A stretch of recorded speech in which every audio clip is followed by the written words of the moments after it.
Hello बच्चों, आज का हमारा जो अध्ययन का जो टॉपिक है वो है वैदिक कालीन सामाजिक जीवन। इससे पहले का जो ई लेक्चर हुआ था वो राजनीतिक जीवन के ऊपर हुआ था और आज हम सामाजिक जीवन के परिप्रेक्ष्य में बात करेंगे। सामाजिक जीवन के अंतर्गत हम वर्ण व्यवस्था, परिवार, विवाह, नारी की स्थिति, साथ में ही वैदिक या ऋग्वैदिक कालीन आर्यों और उत्तर वैदिक कालीन आर्यों की किस प्रकार का उनका रहन सहन था, खान पान था, आमोद प्रमोद के किस प्रकार के साधन थे, इन मुख्य बिंदुओं पर अध्ययन करने का प्रयास करेंगे। सामाजिक जीवन के अंतर्गत ऋग्वैदिक कालीन जो समाज था वो जनों से मिलकर बना हुआ था और उनकी जो सामाजिक स्थिति में प्रत्येक व्यक्ति की जो सामाजिक स्थिति थी वो समान थी। ऋग्वेद के केवल 10वें मंडल के पुरुष सूक्त में ही हमें चारों वर्णों का उल्लेख मिलता है। इसके अलावा हमें कहीं भी चारों वर्णों का उल्लेख नहीं मिलता है और जिसमें कहा गया है कि ब्राह्मण, क्षत्रिय, वैश्य और जो शूद्र हैं ये परम पुरुष के मुख, भुजाओं, जंघाओं और पैरों से उत्पन्न हुए हैं।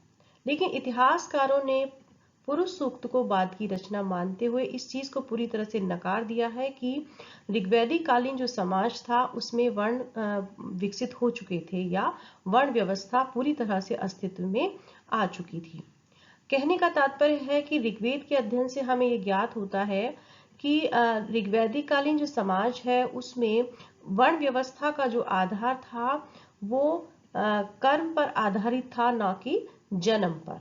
अर्थात कोई भी व्यक्ति अपने कर्मों के अनुसार व्यवसाय कर सकता था और अपने किसी भी वर्ण का व्यवसाय को चुन सकता था। इस संदर्भ में हमें ऋग्वेद में शिशु अंगिरस का एक उदाहरण मिलता है जिसमें वह कहता है कि मैं कवि हूँ, मेरे पिता वैद्य हैं और मेरी जो माँ है वो पत्थर की चक्की चलाती है। कहने का मतलब है कि एक ही परिवार के सदस्यों के साधन भिन्न होने के पश्चात वो एक ही परिवार के सदस्य हैं और अलग अलग व्यवसायों के द्वारा अपनी जीविका का उपार्जन कर रहे हैं। तो इस आधार पर हम कह सकते हैं कि ऋग्वैदिक कालीन समाज में वर्ण व्यवस्था का अस्तित्व नहीं हुआ था और कोई भी व्यक्ति अपने कर्म के हिसाब से कार्य कर सकता था। अगर हम परिवार के संदर्भ में बात करें तो ऋग्वैदिक काल में राजनीतिक और सामाजिक संगठन की जो सबसे जो छोटी इकाई परिवार होती थी और परिवार की दो मुख्य विशेषताएं थी। एक तो परिवार में संयुक्त परिवार प्रथा प्रचलित थी जिसमें कि एक साथ 3 या 4 पीढ़ी के लोग एक साथ निवास करते थे और दूसरी थी कि परिवार का जो स्वरूप था वो पितृसत्तात्मक था, अर्थात परिवार का जो वयोवृद्ध व्यक्ति होता था वो परिवार का मुखिया होता था और उसी पिता का संपूर्ण परिवार की संपूर्ण संपत्ति पर, भूमि पर अधिकार होता था। उसको गृहपति या कुलपा भी कहा जाता था और परिवार के जो सभी सदस्य थे वो उसकी आज्ञाओं का पूरी तरह से पालन किया करते थे। अगर सामाजिक जीवन के अंतर्गत विवाह के परिप्रेक्ष्य में बात की जाए तो विवाह एक पवित्र और धार्मिक संस्कार माना जाता था और ऋग्वेद के उल्लेखों से हमें पता चलता है कि चूंकि पति और पत्नी दोनों का ही यज्ञ और अनुष्ठानों में सम्मिलित होकर बैठना आवश्यक था, इसलिए विवाह अनिवार्य था। साथ में ही संतान की प्राप्ति के लिए विवाह किए जाते थे। लेकिन विवाह प्राय परिपक्व अवस्था में ही होते हैं क्योंकि हमें बाल विवाह का कहीं भी उल्लेख नहीं मिलता है। साथ में ही जो विवाह का जो स्वीकृत स्वरूप था वो ब्रह्म विवाह था जिसमें कि माता पिता के द्वारा वर चुनकर अपनी कन्या का विवाह किया जाता था। इस काल में हमें विवाह नामक जो संस्था है इसमें हम लचीलापन देखने को मिलता है और समाज में अंतर जातीय विवाह प्रचलित थे और उसमें हम अनुलोम और प्रतिलोम विवाह की बात कर सकते हैं। जैसे कि राजा ययाति के द्वारा महिषी शुक्राचार्य की पुत्री के साथ विवाह किया गया। तो कहने का तात्पर्य है कि बहुत ही निकट संबंधियों के आपसी विवाह पर ही प्रतिबंध था या भाई और बहन के विवाह पर प्रतिबंध था, लेकिन समाज में अंतर जातीय विवाह प्रचलित थे। यद्यपि एक विवाह की प्रथा प्रचलित थी लेकिन बहु विवाह भी अपवाद था जिसका चलन राजाओं और धनाढ्य वर्ग में होता था, लेकिन वह सीमित मात्रा में ही होता था। विधवा विवाह के लिए कोई निषेधात्मक उल्लेख हमें ऋग्वेद में नहीं मिलता है। जिसके आधार पर यह अनुमान लगाया जाता है कि विधवाओं का विवाह वर्जित नहीं था। देखिए, समाज में चूंकि नियोग प्रथा प्रचलित थी, इसलिए विधवा स्थिति के संबंध में स्त्री अपने माता पिता के लिए चिंता का कारण नहीं थी। नियोग प्रथा के अनुसार विधवा स्त्री संतान प्राप्ति के लिए अपने देवर के साथ पत्नी के रूप में रह सकती थी। इसके अलावा कुछ विशेष परिस्थितियों में पुत्र प्राप्ति के लिए सधवा स्त्रियों को भी अपने पति के जीवन काल में ही अन्य पुरुषों के साथ संबंध बनाने की अनुमति प्राप्त थी।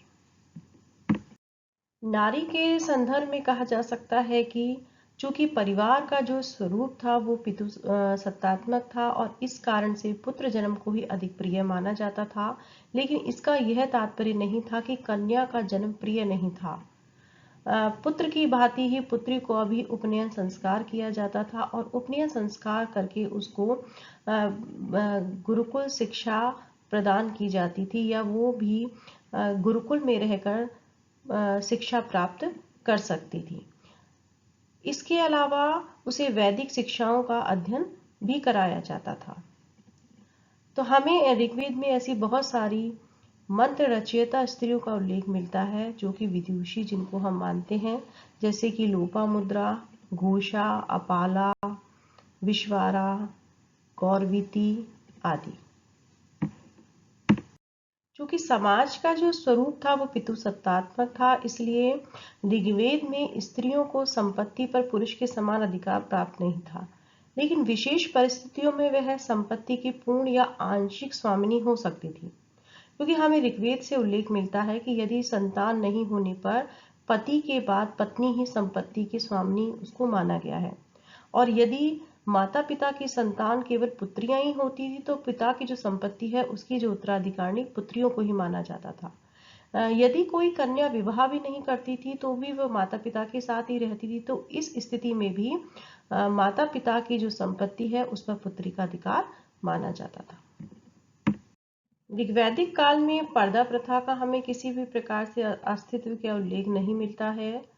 स्त्री पर्दे में नहीं रहती थी, साथ में ही वो सभा समिति जैसे संस्थाओं में भी भाग लेती थी, तो इससे भी पता चलता है कि समाज में पर्दा प्रथा प्रचलित नहीं था। अगर खान पान और रहन सहन की बात करें तो क्षीर पाक ओदन या दूध से पकी हुई खीर का उल्लेख मिलता है ऋग्वेद से। साथ में ही घी में पके हुए पुए या मालपुए ऋग्वैदिक आर्यों के प्रिय भोजनों में शामिल था। इसी तरह से दही को मथ कर मट्ठा तैयार किया जाता था। जौ का सत्तू को दही में मिलाकर करम नामक वस्तु भी तैयार की जाती थी। अन्नों में अगर बात करें तो ऋग्वैदिक आर्य जौ, धान्य और उड़द विशेष रूप में उसका प्रयोग किया करते थे। वैदिक आर्य सोम नामक जो विशेष रस है उसको पीने के शौकीन थे। चूंकि इस रस को पीने से उन्हें आनंद की प्राप्ति होती थी, इसलिए इन्होंने इसको देवत्व की श्रेणी प्रदान कर दी थी। अगर वेशभूषा की बात करें तो ये सूती, ऊनी और मृग चर्म से बने हुए वस्त्र पहनते थे। मुख्य रूप से शरीर पर 3 वस्त्र इनके द्वारा धारण किए जाते थे। एक नीवी था जो कि कमर से नीचे पहना जाता था, वास जो कि कमर से ऊपर तथा शरीर के मध्य भाग पर पहने जाने वाला जो वस्त्र था वो अधिवास था या द्रापी था। वैदिक कालीन जो आर्य थे वो केश विन्यास और केश प्रसाधन के भी शौकीन थे।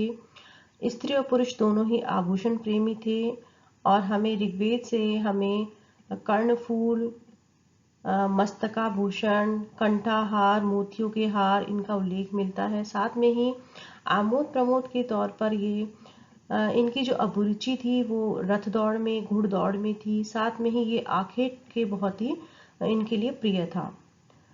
इसके अलावा ये धृत क्रीड़ा भी करने के शौकीन थे। अब हम बात करते हैं कि उत्तर वैदिक कालीन समाज में जो किस तरह के परिवर्तन हमको देखने को मिलते हैं। तो उत्तर वैदिक काल में जो चारों वर्ण व्यवस्था है या चतुर्वर्ण व्यवस्था है उसका पूरी तरह से विकास हो जाता है, और वर्ण भेद की जो प्रवृत्ति है वो हमें स्पष्ट रूप से दिखाई देती है। उत्तर वैदिक काल में चूंकि वर्ण भेद स्पष्ट रूप से हो चुका था और हमें तैत्तिरीय ब्राह्मण में अलग अलग वर्णों के लिए अलग अलग प्रकार के यज्ञोपवीत धारण किए जाने का भी हमको उल्लेख मिलता है। जैसे कि ब्राह्मण को सूत का, क्षत्रिय को सन का और वैश्य को ऊन का यज्ञोपवीत पहनने का कहा गया है। चूंकि शूद्र को यज्ञोपवीत धारण करने की अनुमति ही प्राप्त नहीं थी, तो इसलिए शूद्र के लिए हमें किसी भी प्रकार का उल्लेख प्राप्त नहीं होता है। उत्तर वैदिक काल में ब्राह्मणों और क्षत्रियों की स्थिति थी वो विशिष्ट हो गई थी और ब्राह्मणों के अधिकारों में और सम्मान में बहुत बढ़ोतरी हो गई थी। ब्राह्मणों को दिव्य वर्ण या साक्षात देवता कहा गया। और उत्तर वैदिक काल में चूंकि यज्ञ और अनुष्ठानों कर्मकांडों की जटिलता बहुत ज्यादा बढ़ गई थी, इसलिए ब्राह्मणों की जो महत्ता है वो बहुत अधिक बढ़ गई थी।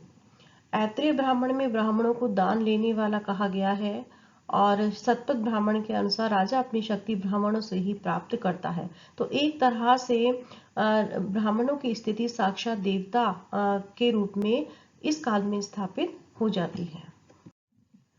उत्तर वैदिक काल में हम ब्राह्मणों और क्षत्रियों की सामाजिक श्रेष्ठता के लिए संघर्ष भी देखते हैं या उनमें एक तरह से प्रतिद्वंदिता आरंभ हो जाती है। क्योंकि शतपथ ब्राह्मण में एक स्थान पर ब्राह्मण को क्षत्रिय से ऊंचा बताया गया है, तो दूसरे स्थान पर क्षत्रिय को ब्राह्मण से ऊंचा बताया गया है। उत्तर वैदिक काल के अनेक जो क्षत्रिय राजा हुए, जैसे कि पंचाल के प्रवाहन जावली, विदेह के राजा जनक, ये सब अपनी विद्वता और दार्शनिक ज्ञान के लिए प्रख्यात थे।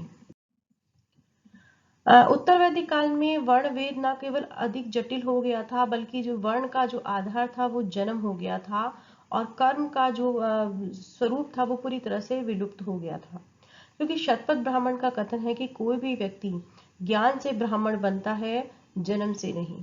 इसी तरह से हम उत्तर वैदिक काल में हम आश्रम व्यवस्था का भी विकास हमको देखने को मिलता है। अर्थात मनुष्य के जीवन को मोक्ष के लिए उसको 4 विभागों की उसके लिए कल्पना की गई और उनको 4 आश्रमों का नाम दिया गया।